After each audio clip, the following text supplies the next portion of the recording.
Et bonjour Marion Maréchal, Bonjour. vous écoutiez la chronique d'Axel de Terlet, on va y revenir évidemment sur le Mercosur et sur le mouvement des agriculteurs. On va commencer par ça parce que c'est un mouvement sur lequel vous vous montrez particulièrement impliqué, vous avez publié des vidéos, vous irez peut-être d'ailleurs sur un rassemblement aujourd'hui même. Pour l'instant, on a l'impression que les perturbations sont limitées. Est-ce que vous pensez que le mouvement va se durcir? Est-ce que vous le souhaitez d'ailleurs peut-être?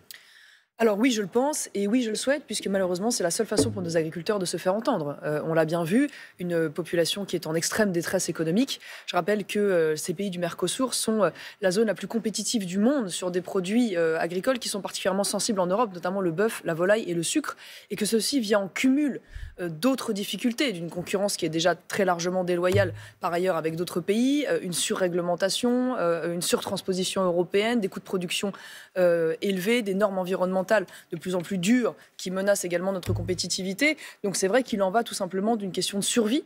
Et d'où la nécessité, une fois de plus, de se pencher et de mettre en place un état d'urgence agricole qui n'est pas advenu jusqu'ici. Mais il y a aussi des gagnants, on vient de l'entendre avec, encore une fois, la chronique d'Axel. Il y a de nombreux secteurs qui souhaitent que cet accord soit signé, y compris d'ailleurs au sein des agriculteurs. Tous les agriculteurs ne souhaitent pas faire obstacle à ce Mercosur. Comment on fait? Il y a des équilibrages. Ces agriculteurs-là, je ne les ai pas rencontrés. Parce que quand on explique aux agriculteurs qui Sur vont, le vin, par exemple, qui vont être mis en concurrence avec un pays, par exemple le Brésil, qui utilise 52 pesticides interdits en Europe, avec un pays comme l'Argentine, dont un tiers des pesticides utilisés sont aujourd'hui interdits en Europe, alors même qu'eux sont confrontés à des normes européennes de plus en plus exigeantes, croyez-moi qu'ils ne le prennent pas bien. D'autant plus que je rappelle que le déficit agricole de la France est de près de 8 milliards d'euros hors vin et spiritueux et de près de 100 milliards sur l'ensemble de l'économie. Donc on voit bien qu'aujourd'hui, cette concurrence ne se fait pas au bénéfice de la France parce que nous sommes aussi dans une situation économique où nous avons des charges à la fois environnementales et fiscales extrêmement lourdes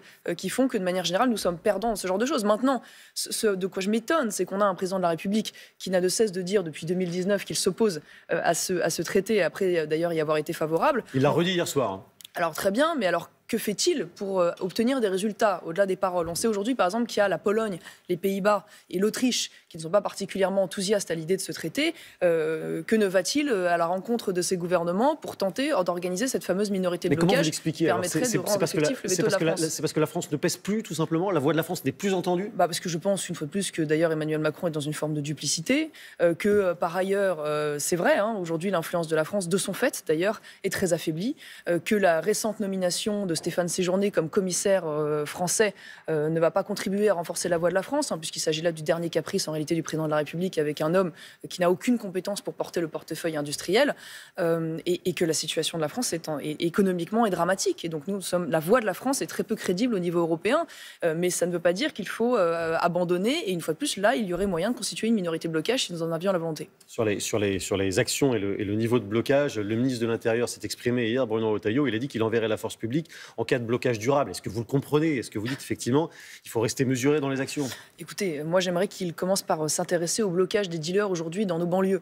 Parce que ça, l'un n'empêche pas l'autre. Vous voyez, c'est le plus urgent. Oui, enfin jusqu'ici, malheureusement, ces blocages n'ont pas été mis à mal. Donc moi, il faut comprendre que ces agriculteurs, ils font pas ça par plaisir.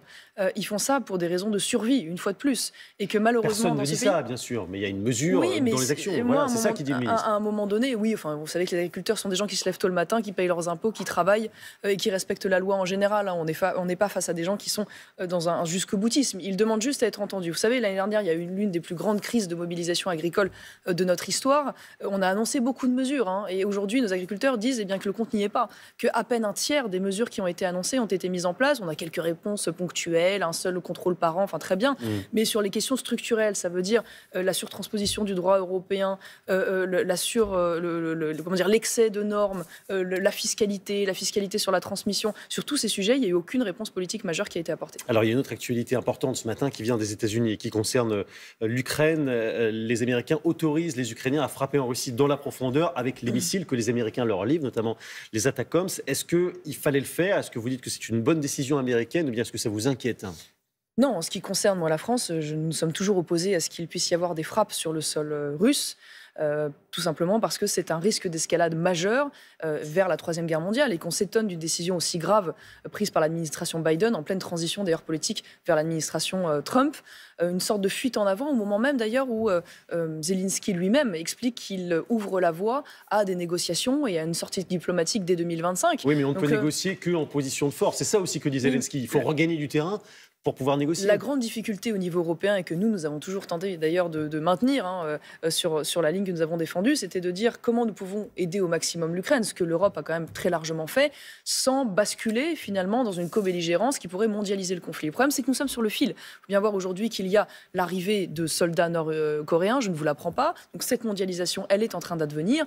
Nous ne pouvons pas aller tellement au-delà. Est-ce qu'il ne faut pas franchir un palier supérieur, vu que Vladimir Poutine, lui, les franchit, ces paliers? Écoutez, le problème, c'est que franchir un palier supérieur avec aujourd'hui une puissance nucléaire, elle-même alliée à d'autres puissances nucléaires, c'est jouer un jeu extrêmement dangereux. Je crois qu'aujourd'hui, il est temps en effet d'accompagner cette volonté ukrainienne d'une sortie de crise. Si Zelensky, après avoir porté avec courage d'ailleurs cette résistance admirable des Ukrainiens, eh bien c'est que le pays est à bout de souffle. Voilà, et donc il faut malheureusement aujourd'hui envisager en effet une négociation dans les meilleures conditions possibles, et nous le souhaitons, et j'espère que la France sera au rendez-vous pour accompagner cela, mais nous ne pouvons pas à un moment donné courir vers cette fuite en avant qui aboutit à des morts et à des drames comme nous voyons depuis 3 ans. Est-ce que vous irez écouter Volodymyr Zelensky demain au Parlement européen? Est-ce que vous l'applaudirez? Oui, j'y serai évidemment tout à fait, j'écouterai ce qu'il a à dire, et une fois de plus, je souhaite que les Européens puissent être à ses côtés pour pouvoir négocier dans les meilleures conditions, notamment les négociations territoriales. Mais à un moment donné, si vous voulez, il faut bien tirer acte de ce qui se passe depuis maintenant de nombreux mois. Nous voyons bien que les forces ukrainiennes s'épuisent et que nous ne pouvons pas non plus pour autant faire la guerre à sa place et risquer une troisième guerre mondiale. Et donc il faut trouver une sortie de crise diplomatique. Les 1000 jours de la guerre, ce sera demain. Demain, ce sera aussi l'anniversaire triste de la mort de Thomas à Crépol. Personne n'a oublié évidemment ce drame sur lequel vous étiez beaucoup exprimé à l'époque. Il y a un autre jeune rugbyman du même club d'ailleurs, il y a 2 semaines, qui est mort dans d'autres circonstances. Et il a écopé d'une balle à la sortie d'une boîte de nuit. Il était au mauvais endroit, au mauvais moment, semble-t-il. Est-ce que vous avez l'impression que les choses, depuis 1 an, ont changé dans un sens ou dans un autre? Ce que je constate, c'est surtout qu'il y a un dramatique phénomène, c'est-à-dire multiplication, banalisation, invisibilisation. C'est-à-dire qu'il faut imaginer quand même que ce sont 2 jeunes du même club, même groupe d'amis. J'ai rencontré d'ailleurs la famille de Nicolas, qui est d'une dignité extraordinaire, des parents qui sont dans une situation économique assez fragile, qui expliquent avoir toujours travaillé, élevé leurs enfants dans de bonnes conditions, avec le respect évidemment de la loi et des autres. Nicolas, c'est l'autre jeune rugbyman qui est mort. Et qui se retrouve avec ce gamin qui meurt à la sortie d'une boîte de nuit. Mais ça n'est pas simplement un fait divers, c'est devenu un fait de société. Et la réalité, c'est que ce genre de phénomène se multiplie. On a aujourd'hui des fils de France qui meurent de balles, de coups de couteau, de gratuitement, avec une jeunesse française qui est prise en étau entre 2 phénomènes. Et Thomas et Nicolas en sont malheureusement les archétypes.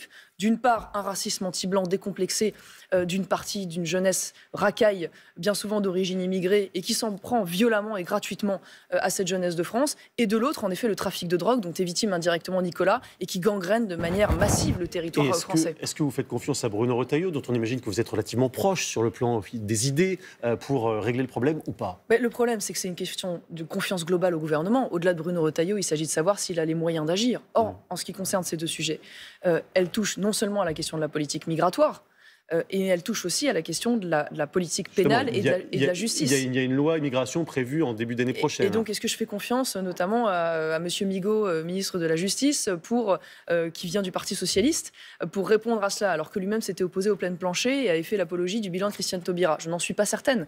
Voilà. Et sur la question de l'immigration, on aimerait avoir des réponses structurelles et non pas une fois plus ponctuelles. Est-ce que le gouvernement envisage de remettre, par exemple, en cause l'accord avec l'Algérie? Je ne le crois pas et c'est regrettable. Alors, un mot sur un éventuel empêchement de Marine Le Pen. Il y a eu les réquisitions la semaine dernière. Au cas où elle était empêchée, est-ce que pour vous, Jordan Bardella serait le candidat naturel? Est-ce que vous le soutiendriez? Ou peut-être, le cas échéant, vous pourriez y aller vous-même? Non, mais écoutez, pour l'instant, la question ne se pose pas en ces termes. Et je souhaite qu'elle ne se pose pas en ces termes. Parce qu'il y a un double scandale dans cette affaire. Déjà, un scandale juridique. Parce qu'on a là une justice qui explique aux élus la manière dont ils doivent utiliser leurs collaborateurs parlementaires, ce qui me semble déjà extrêmement dangereux. Et il y a un scandale démocratique. Ça n'est pas aux juges de décider de la fiche présidentielle, comme ils l'ont fait la fois dernière avec François Fillon. Et donc, il faut absolument que ces réquisitions du procureur ne soient pas suivies et qu'il n'y ait pas d'inéligibilité prononcée à l'égard de Marine Le Pen. Et le jugement, ce sera en début d'année prochaine. Merci beaucoup, Marie-Maréchal.